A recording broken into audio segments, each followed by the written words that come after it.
小区附近10公里没有驿站，我好心用自家储物室办了个1分钱驿站，帮全楼保管快递，却被人堵在门口骂我偷了他价值3万块的金项链。快递是你代收的，现在不见了，肯定是你拆包掉了包。围观的邻居指指点点，没一个人为我说话，心彻底凉了。当初是他们说放门口总丢件，是我费心整了货架，做了编号，天天熬到深夜等他们取件。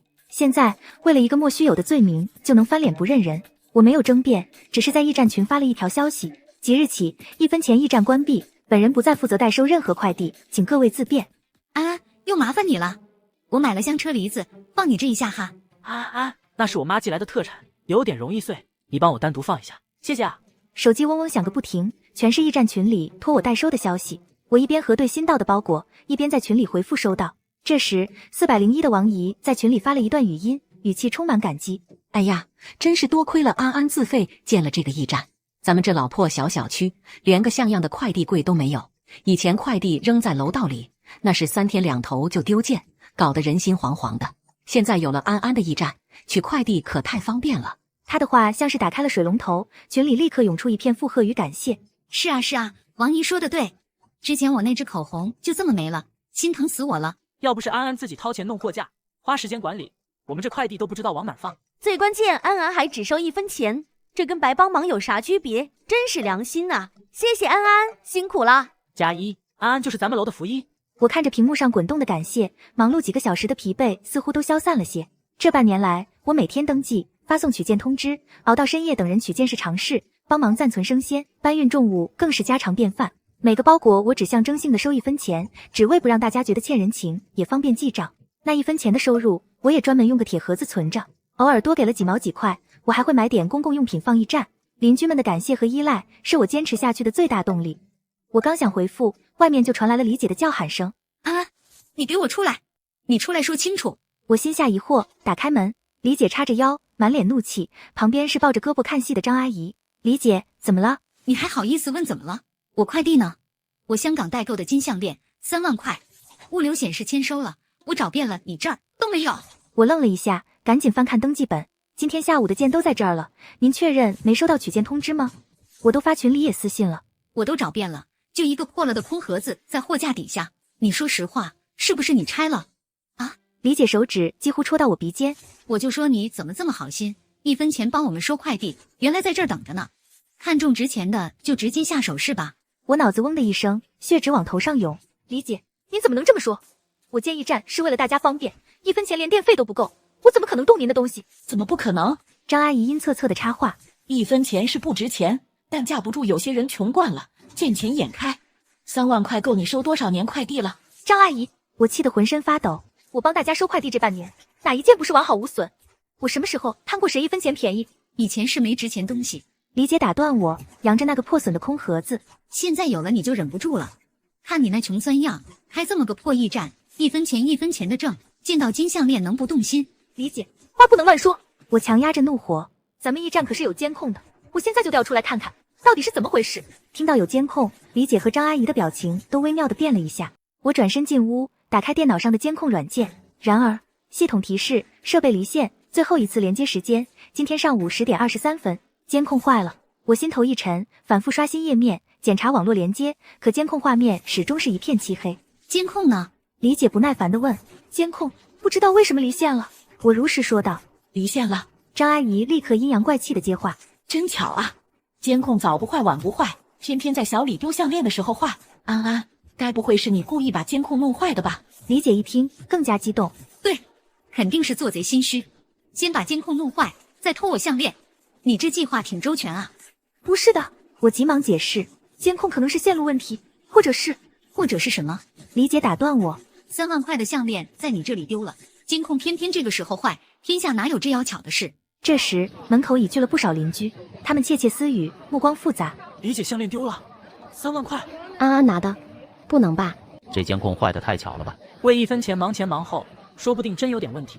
那些议论像冰水浇头，我强压着颤抖。李姐，驿站有基本检查，但不可能每个拆验。包裹破损应该第一时间联系快递公司，您不能直接认定是我。放屁！李姐根本不听，打断我。在你这儿没的，不是你拿的谁拿的？你这黑心驿站，今天不交出来，我立刻报警，让你这破驿站开不下去。你就等着蹲局子。对，报警！张阿姨附和。这种人就该抓起来。报警，让我的驿站关门。我看着他们狰狞的嘴脸，看着周围沉默或怀疑的邻居，忽然觉得无比可悲。我劳心劳力自费建驿站，只象征性得收1分钱，结果在他们眼里竟成了穷酸和可疑的证明。行啊，报警吧。我的声音平静，李姐一愣，随即更怒。你以为我不敢？您当然敢。我扯了扯嘴角。警察来了，正好查查到底是谁在污蔑，是谁在破坏邻里信任。谁污蔑你了？这空盒子就是证据。一个破盒子就能证明我偷了东西？我眼神冷了下来。李姐，我敬您是长辈，叫您一声姐，但这不代表您可以随意侮辱我的人格。您口口声声说我穷酸，说我动了歪心思，您有证据吗？没有证据，您这就是诽谤。大概是我从未有过的强硬让他们怔住。张阿姨见状，赶紧打圆场。哎呀，安安，小李这也是着急，毕竟3万块不是小数目，这事闹大了也不好看。要不你再好好找找，是不是放错了，或者不小心混到哪个角落了？那语气仍暗示是我藏了。我深吸一口气，不再看他们，转向围观的邻居。他们中有不少是我曾一次次帮忙保管急件、重件的人。我提高声音，清晰地说：我办1分钱驿站半年，收过大家几千个快递。我自问尽心尽力，没拿过任何人一针一线，每1分钱收入都在这个铁盒子里，从无差错。今天李姐的快递出了问题，在无凭无据的情况下，仅凭一个破损空盒就认定是我偷窃，辱骂我的人格。我顿了顿，目光扫过每一张熟悉的脸。既然我的辛苦和善意换不来基本的信任，反而成了被攻击的理由，那好，这一站我不开了。我拿出手机，点开驿站群和业主群，干脆利落打出一段文字：各位邻居，即日起1分钱驿站停止运营，所有已寄存快递请于今晚10点前凭取件码取回，超时未取将视为无主物品自行处理。感谢大家半年来的支持。点击发送。然后我不再理会身后李姐的尖叫和张阿姨的劝阻，直接转身锁上了驿站的门。我背靠着冰冷的门板，滑坐在地。开驿站以来，我不是没有想过会有麻烦，但绝没想到会是这样的局面。直接扣上小偷的帽子，当着那么多人的面，如此不堪的羞辱我。我抬起头，看着角落里的铁盒子，里面满满的硬币和毛票，像一个个无声的讽刺。既然善意被践踏，付出被辜负，那从此这种吃力不讨好的事，谁爱做谁做。我的停业通知在2个微信群里引发了轩然大波，驿站群里顿时炸开了锅。怎么回事？驿站怎么关了？安安，出什么事了？怎么突然不做了？我的快递还在里面啊，今晚一定要取吗？以后快递放哪儿啊？太不方便了。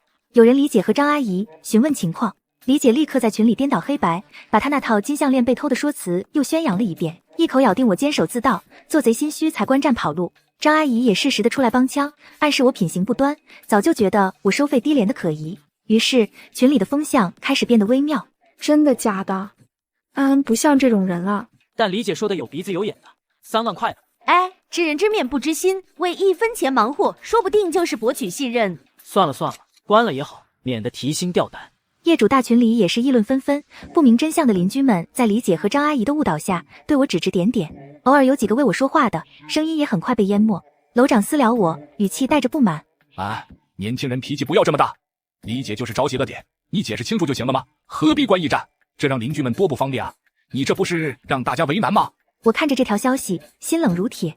我解释，他们给我解释的机会了吗？他们污蔑我、辱骂我的时候，怎么没人站出来说句公道话？现在驿站关了，影响他们利益了，造成了我的不适。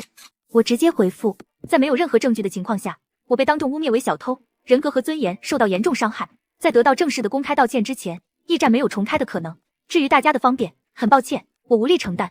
然后我也不再看他回复，门外的快递堆又开始重现。但这次没有了驿站的归纳整理，显得更加混乱不堪。来取走寄存快递的邻居神色各异，有些人面露歉意，低声说：安安，你别往心里去，李姐就那样。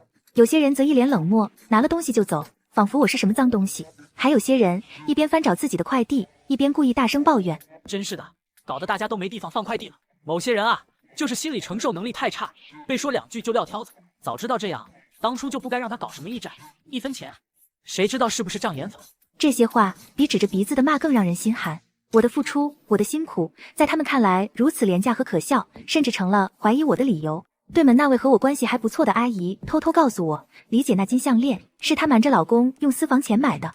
她老公脾气不好，现在丢了没法交代，看我独来独往好欺负，项链又是在驿站丢的，就想把屎盆子扣我头上。张阿姨帮着起哄，纯属看热闹不嫌事大，顺便踩我一脚，显示她明察秋毫。我谢过阿姨，心里明白这件事绝对不会就这么算了。可现在没有证据，我所有的辩解都苍白无力。难道真要背着这个窃贼的污名，任他们欺凌？就在我胸口堵得发慌时，手机屏幕亮了，是维修监控的小李。安姐，你那监控设备的储存芯片完好无损，之前的录像数据一点没损坏，你能证明清白了。闻言，我激动得差点拿不稳手机。紧接着，小李又发来一条：不过安姐，主板烧得比较厉害，要完全修复并导出所有数据，还需要点时间，大概2-3天。2-3天，我可以等。我深吸一口气，指尖飞快地回复：小李，请你务必尽快，我需要里面所有的录像。信息发送出去，我紧紧攥着手机。李姐，张阿姨，你们的得意恐怕剩不了几天了，等着吧。几天后，张阿姨找上门，她脸上堆着假笑，手里还拿着个苹果。安安啊，出去啊！我面无表情地看着她，没说话。她自顾自地说下去：前几天那事是小李太冲动了，他那人就那样，炮仗脾气一点就着，你也别往心里去。见我依旧不说话，她凑近一步：安安，你帮阿姨个忙，我儿子给我寄了个什么限量版的礼盒，今天到，你帮阿姨留意一下，到了先帮我收着，别让快递员乱扔。这楼道里现在太不安全了。我几乎要被他的无耻气笑了。前几天还帮着李姐指着我鼻子骂小偷，今天就能像什么事都没发生过一样，再来要求我帮忙。我冷冷地开口：张阿姨，您忘了，我不代收快递了。哎呀，就这一次，就一次。他把苹果往我手里塞：帮帮忙嘛，安安，阿姨知道你是好孩子，之前是阿姨不对，误会你了。李姐那项链，说不定是她自己放忘了地方呢。我躲开他递过来的苹果，声音没有一丝波澜：不好意思，不方便。张阿姨脸上的笑容瞬间消失了。你这孩子怎么这么记仇呢？都跟你道歉了，还想怎么样？让你帮个小忙而已，怎么这么小气？我小气？我看着他变脸比翻书还快，一阵无语。我帮了半年，换来小偷的骂名，现在我不帮了，就是小气记仇。张阿姨，你的道理真是与众不同。张阿姨被我对得脸色涨红，指着我：好，你不帮是吧？行，我看你这种人在社会上怎么混，一点人情世故都不懂。她气呼呼地转身走了。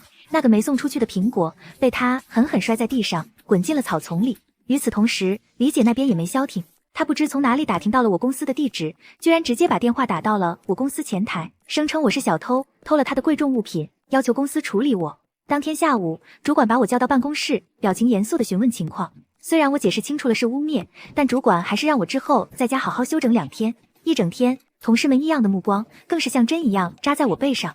我咬着牙，强撑着处理完工作，浑浑噩噩地回到家。刚到楼下，就看见李姐和她那个身材壮硕的男人站在单元门口，显然是等着我。雷子，就是他偷了我的项链。那男人上前一步，满脸横肉，带着一股戾气。小丫头，我老婆的项链是不是你拿的？识相点就赶紧交出来，不然别怪我不客气。巨大的阴影笼罩下来，带着浓重的威胁意味。我心脏猛地一缩，一个失去理智的女人已经够可怕了，再加上一个明显不讲理的男人。周围的邻居有路过看到的，却都远远站着，没人上前，甚至没人出声劝阻。那一刻，我感到前所未有的孤立无援。我强压下心里的恐惧，强迫自己直视他。你想怎么不客气？动手打人，还是继续去我公司闹事？我再说最后一次，我没拿你们的东西。你们有任何证据，可以去报警，让警察来查。在这里堵着我，威胁我是犯法的。犯法？呵。他嗤笑一声：你偷了我老婆3万的项链才是犯法。我告诉你，今天不把项链交出来，你别想好好走进这个门。他巨大的拳头在我眼前晃了晃，李姐在一旁得意地看着，仿佛有了靠山。就在这时，一辆警车停在了小区路边，2名民警走了下来。怎么回事？谁报的警？一名民警问道。我愣了一下，我没报警。是谁？警察同志，我报的警。住在隔壁单元的大爷走了过来。这几个人天天在这吵，还威胁着小姑娘，像什么样子？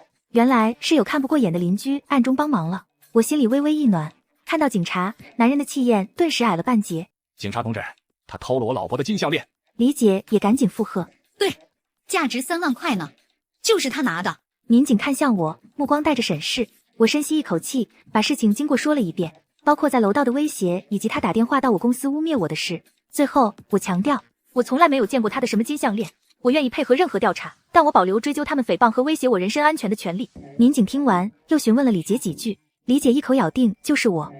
但翻来覆去就是快递盒破了，他经手了，他穷那套说辞根本拿不出任何实质证据。民警皱起了眉头，没有证据不能随便指责别人偷东西。你说价值3万，有购买凭证吗？快递单号提供一下。我们可以联系快递公司核实情况。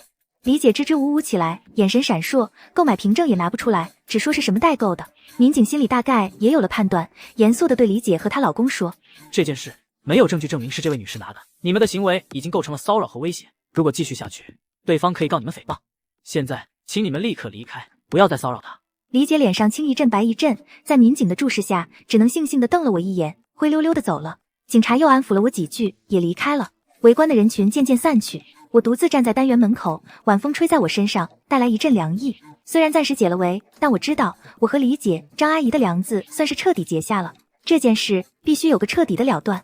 之后，李姐和张阿姨开始在小区里更加卖力地散布我的谣言。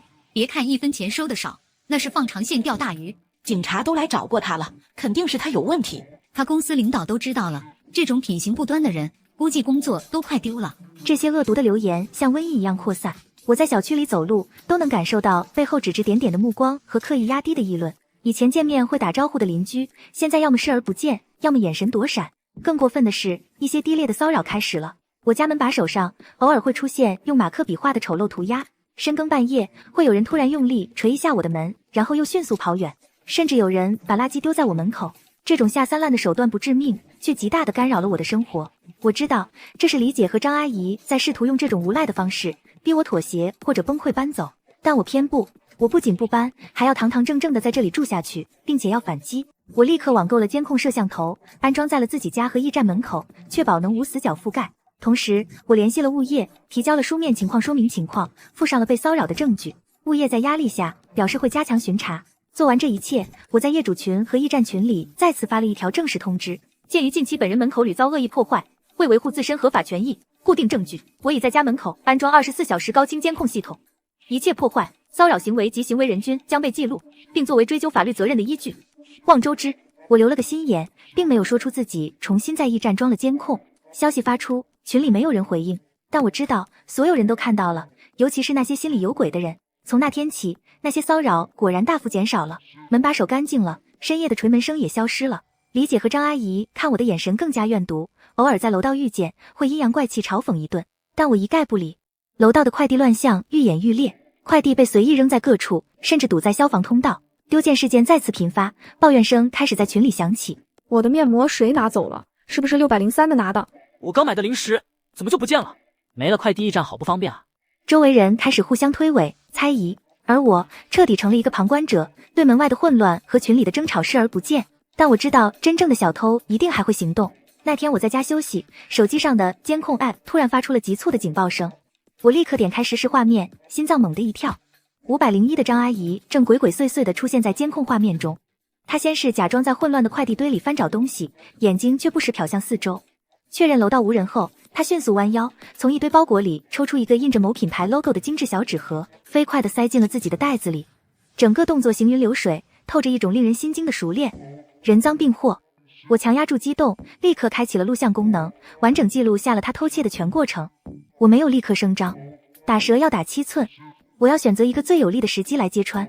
我仔细回放录像，放大那个被偷的快递包装，根据品牌 logo 和盒子大小，我判断这很可能是一款价格不菲的护肤品或化妆品。我在业主群里用小号匿名问了一句，有没有人今天丢了一个某某品牌的东西？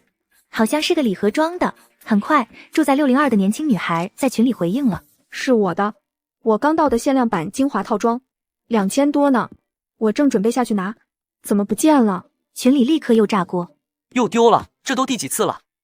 物业到底管不管？谁手这么不干净？我私聊了602的女孩，言简意赅，我知道你的快递在哪，也有证据，想拿回来就按我说的做。女孩又惊又怒，立刻答应配合。我们没有选择立刻当面揭穿，我让她先去物业调取楼道公共区域的监控，然后直接报警。这一次，我要在警察面前把张阿姨这张虚伪的面具彻底撕下来。警察来得很快，602的女孩直接带着警察来到了501门口。张阿姨打开门，看到门口的警察和满脸怒气的602女孩，脸色瞬间一变。警察同志，有事吗？这位女士报案说你拿了她价值2000多元的化妆品快递。民警严肃地说，胡说，我什么时候拿他东西了？我就是下去拿我自己的快递，我没看见他的。张阿姨，我走上前亮出了手机屏幕，上面正是他偷窃快递的录像。需要我把这段视频在业主群里给大家循环播放一下吗？张阿姨看到视频，脸色刷得变得惨白。驿站门口的监控不是坏了吗？你怎么……没想到吧，我又新装了一个，现在证据确凿，你还有什么好说的？他嘴唇哆嗦着，眼神里充满了惊恐。这时，楼道里已经挤满了被惊动的邻居。真是张阿姨偷的！我的天，平时看起来挺热心啊。上次李姐的项链是不是也是她？贼喊捉贼啊，这是！李姐也挤在人群前面，她看到那录像，眼睛瞪得像铜铃，呼吸都急促起来。警察从张阿姨家里搜出了那套还没拆封的精华套装，在人赃俱获和铁证如山下，张阿姨彻底崩溃了。楼道里一片哗然，真没想到是她，太可怕了！天天跟我们打交道的人居然是贼！上次她还帮着李姐骂安安呢，安的什么心？李姐从人群中冲到我面前，抓住我的胳膊，神色不再是之前的嚣张跋扈，语气充满了焦急。安安，你那录像有没有我丢项链那天的？快帮我看看是不是他干的？我看着李姐那张因为激动而扭曲的脸，心中平静无波。李姐，我的监控是在被你污蔑之后才重新安装的，拍不到那天的事。李姐愣住了，抓着我的手无力的滑落，脸上血色尽失。不过我话锋一转，监控我已经拿去修了，说不定就有那天的视频。而且现在真相已经很明显了，张阿姨是个惯偷，那天下午她也来过驿站。是谁偷了项链，大家心里都有数。不，没有证据，警察不会立案的。李姐几乎要哭出来。安安，你帮我，把那天监控视频给我，求你了。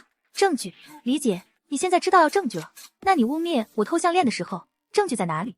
你当着这么多邻居的面骂我小偷的时候，证据在哪里？你打电话到我公司毁我名誉的时候，证据在哪里？你堵在门口威胁我的时候，证据又在哪里？我一连串的质问让李姐哑口无言，脸色煞白。我当时是太着急了。李姐试图辩解，声音越来越小。着急就能随便毁掉一个人吗？现在轮到你需要证据了，才知道焦急的滋味。周围的邻居们也安静下来，每一双眼睛都盯着她。李姐，你现在想起来求安安了？对门的阿姨忍不住开口，语气带着讽刺。当初你指着人家鼻子骂小偷的时候，怎么不想想证据？就是还去人家公司闹，多缺德啊！张阿姨偷东西，你还给她当枪使？听着周围的议论声，她脸色一阵红一阵白，她扑通一声跪了下来，抓住我的裤脚。啊，我错了，我真的知道错了。那条项链是我瞒着老公买的，他现在知道了，天天打我。她撸起袖子，露出手臂上青紫的伤痕。你看，这都是他打的。他说要是找不回项链，就要我好看，就要跟我离婚。啊，求你了。看着他手臂上的伤，我心里掠过一丝同情，但很快又硬起心肠。可怜之人必有可恨之处。我轻轻抽回腿，这件事我帮不了你，你自己想办法吧。说完，我转身离开，留下他瘫坐在地，哭得撕心裂肺。接下来的几天，小区里的风向彻底变了。张阿姨偷窃被抓的消息，连同那段高清监控录像一起，在业主群里飞速传播。真没想到啊，501的张翠花居然是这种人，平时装的跟个热心大姐似的，背地里偷鸡摸狗。上次还帮着李姐污蔑安安，肯定是想转移视线。安安太冤了，被这两个人合伙欺负。曾经泼在我身上的脏水，如今被加倍的还到了张阿姨和李姐身上。张阿姨家门可罗雀，家人出门都低着头，李姐更是成了众人嘲笑的对象，嘲笑她有眼无珠，诬陷好人，活该丢了项链还找不到。楼道的快递依旧无人管理，混乱不堪，但再也没有人敢把矛头指向我，甚至有人主动跟我搭话，语气带着明显的讨好和歉意。安安，之前真是误会你了，你那驿站还开吗？大家真的很需要。都是李姐和张阿姨搅和的，我们都明白你是好人。对于这些迟来的明白，我只是淡淡回应，不置可否。有些伤口不是几句轻飘飘的话就能愈合的。李姐又尝试联系我几次，通过微信，通过邻居传话，语气一次比一次软。从最初的你帮我看一下录像，到后来的安安，我错了，我真的知道错了。我始终没有回应，直到3天后，我觉得火候差不多了。并非我心软原谅了他，而是我要借此机会彻底了结此事，拿回我应得的公正。我调取了那天下午完整监控录像，画面清晰显示，那天下午，快递员将快递盒放在了驿站门口的货架上。大约半小时后，张阿姨下楼，她先是装模作样的找了一会，然后目光锁定了那个小盒子。她再次上演了那熟练的一幕，左右张望后，迅速将小盒子揣入怀中，匆匆离开。整个过程中，我自始至终没有出现在监控画面里。铁证如山，偷窃者就是张阿姨无疑。我将李姐项链被张阿姨偷走的这段录像，与她之前偷602女孩快递的录像剪辑在一起，做成了一个简短的证据合集。然后我直接发到了业主大群里。视频发出的瞬间，群里死一般的寂静。几秒钟后，信息如火山般喷发。我的天，项链真的是张阿姨偷的，手法一模一样，就是个惯偷。302李姐，你自己看，你冤枉好人了，安安太委屈了，平白无故被骂了那么久，必须给安安道歉，公开道歉。群情激愤，所有的矛头都指向了张阿姨和李姐。这一次，没有人为他俩辩驳。当天晚上，我听说李姐和她老公冲到了张阿姨家，大吵大闹，差点动了手，最后还是邻居报警才平息下来。李姐虽然找回了真相，但她的金项链早就被张阿姨转手卖掉了。最终，张阿姨家迫于压力，答应赔偿李姐的损失。隔天，李姐的电话打了过来，安安，谢谢你，真的谢谢你。她在电话那头泣不成声。不必谢我，要谢就谢警察吧。不，要不是你，警察也抓不到他。安安，我知道错了，我真的知道错了。你能不能在群里帮我说句话？现在大家都还在骂我。我沉默了一会儿。李姐，污点可以洗清，但裂痕永远都在。有些错误不是一句道歉就能弥补的，往后大家好自为之吧。我挂断了电话，心里明白这件事终于可以画上句号了。张阿姨因为多次偷窃快递且数额较大，最终被依法处理，留下了案底，也彻底在这个小区社死。她的家人觉得颜面扫地，不久后便悄悄搬走了。李姐虽然得到了经济赔偿，但名誉扫地，夫妻关系也降到冰点，在小区里彻底抬不起头，见到我都远远绕道走。